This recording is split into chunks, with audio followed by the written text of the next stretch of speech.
Order pizza, cà phê trứng, thêm ly macchiato, cappuccino, cho bình minh hôn đôi môi em bị siro. Còn ly thủy tinh, chai rượu vang định vị làm sao được xa gần. Eiffel trên đỉnh, kem bao xung quanh macaron vị hoa hồng. Bày ratatouille, chắc anh trở thành Linguini. Ngọt vương vai em, gelato mùi hương vani. Một chút hạt tiêu trải đều lên carbonara.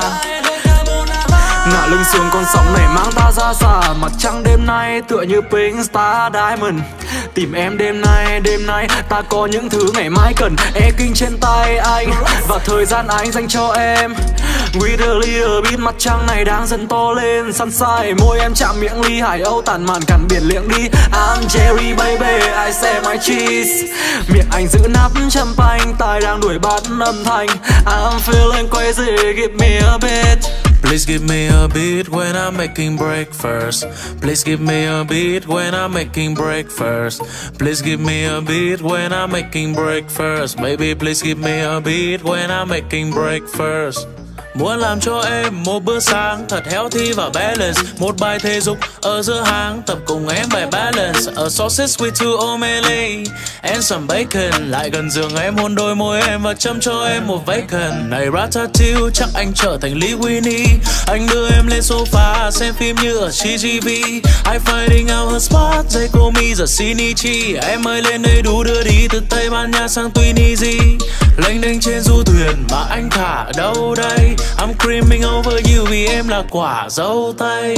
On a Dubai trip mua cho em thật nhiều vàng. Baby please give me a beat để đêm nay anh được chiều nàng. Please give me a beat when I'm making breakfast. Please give me a beat when I'm making breakfast. Please give me a beat when I'm making breakfast. Baby please give me a beat when I'm making breakfast.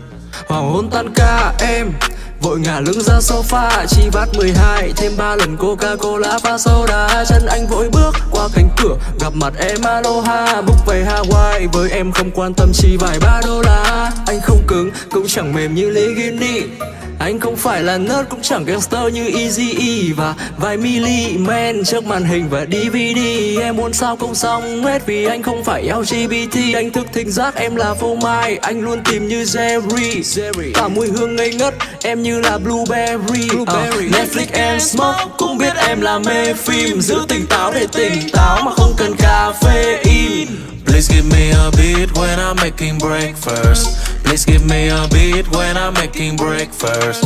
Please give me a beat when I'm making breakfast. Baby please give me a beat when I'm making breakfast.